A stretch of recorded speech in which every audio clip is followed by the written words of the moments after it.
Présentez-vous. Bonjour à tout le monde, bonjour au peuple sénégalais.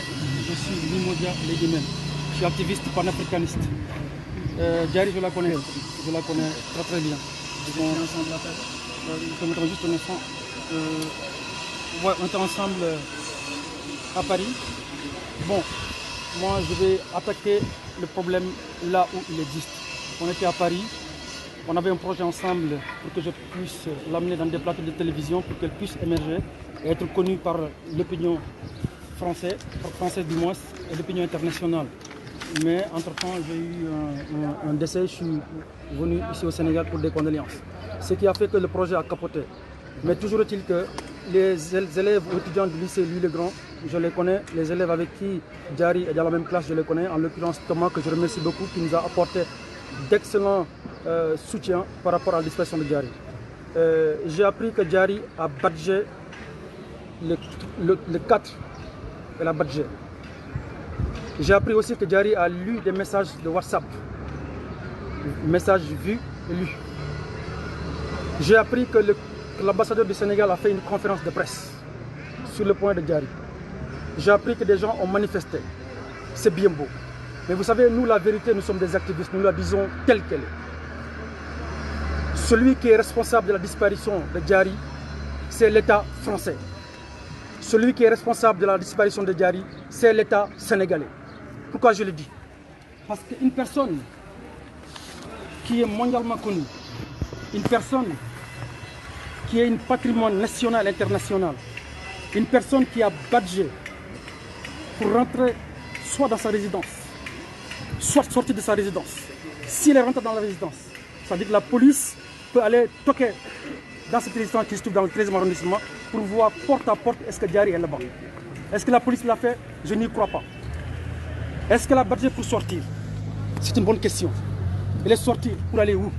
Est-ce qu'elle a pris une voiture, ce qu'on appelle le covoiturage? Est-ce qu'elle a pris une voiture pour aller quelque part? Et alors on sait que quand quelqu'un prend ce qu'on appelle le système de covoiturage, il donne, je ne dirais pas forcément, mais dans la plupart des cas, laisse son identité. Est-ce que le service de covoiturage responsable a été contacté pour que la lumière soit faite?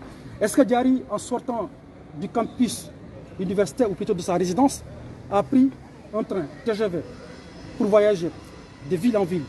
C'est une bonne question.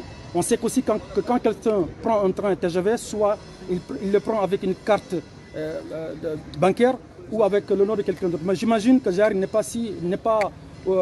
fonctionne pas de cette manière-là. Est-ce que Diary a pris un avion?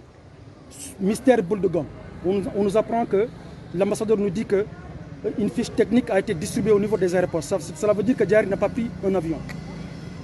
Et ce qui me choque dans l'affaire, c'est que quand j'entends l'ambassadeur nous dire, mais c'est vraiment culotté de sa part, et c'est un manque de respect total vis-à-vis du peuple sénégalais et vis-à-vis des gens qui l'écoutent. Quand il nous dit que Diary, qu'ils ont contacté les services hospitaliers de Paris, qu'ils ont contacté les sapeurs-pompiers, mais que Diary n'est pas là-bas, aucune information, cela veut dire que c'est une bonne nouvelle. Parce que pour lui, c'est une bonne nouvelle dans la mesure où le corps de Diary n'a pas été ramené dans une des morgues parisiennes. Ça, c'est une information qui est très très dangereuse. Si pour lui, il pense que ce n'est pas une mauvaise nouvelle, nous qui la connaissons très bien, sa famille, le peuple sénégalais, le peuple africain, les panafricanistes, les activistes, disent tout simplement que c'est une très mauvaise nouvelle, ça ne fait pas bon signe. Donc, la responsabilité, c'est à l'État français. La responsabilité revient à l'État français parce qu'on sait très bien que quelqu'un qui a lu un message WhatsApp, il y a un système de bornage qui permet de géolocaliser le téléphone. Parce que la France n'est pas le Mali. La France n'est pas, le Sénégal n'est pas un pays sous-développé. La France détient des moyens sophistiqués technologiquement qui permettent quand même de faire le bornage. Est-ce que le bornage a été effectué? On n'en sait rien. Pourquoi la France a attendu 10 jours pour parler sur le cas de Diary? Mystère et boule de gomme.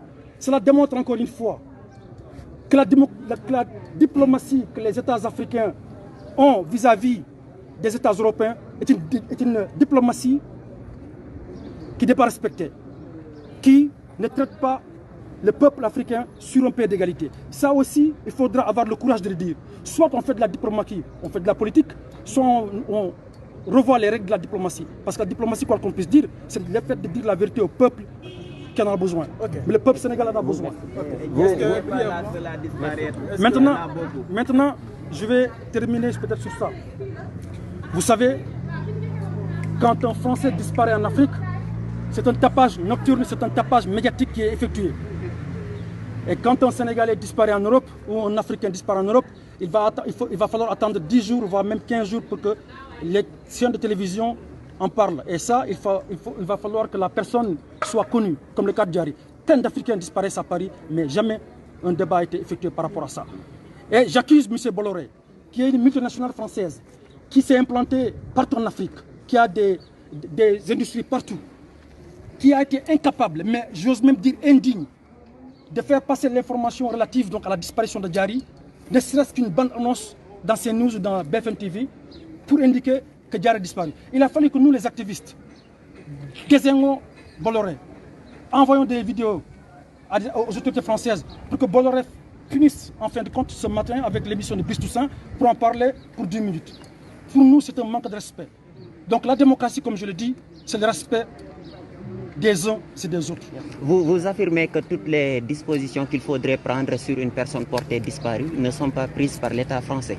Toutes les dispositions, et j'adresse un message solennel à M. Emmanuel Macron. Monsieur Macron, je vous dis la vérité. Il faudra que vous revoyiez votre politique vis-à-vis du peuple africain. Parce qu'il y en a marre. Il y en a marre qu'une personne noire disparaît en France et que vous attendez 10 jours après pour faire un tintamarre par rapport à ça.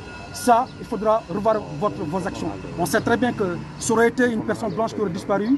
Je sais que les gens vont me taxer de raciste ou de suprémaciste, mais moi, ça ne m'étonne pas, je m'en fous royalement. Mais ce que je veux dire, c'est qu'il faut que l'on traite les Africains et les Européens, en tout cas ceux qui sont légalement établis en France, pour qu'ils soient traités sur un pied d'égalité. Parce qu'il n'y a pas de semi-français, il n'y a pas de super-français, il n'y a pas de semi-sénégalais et de semi-africains. Bon,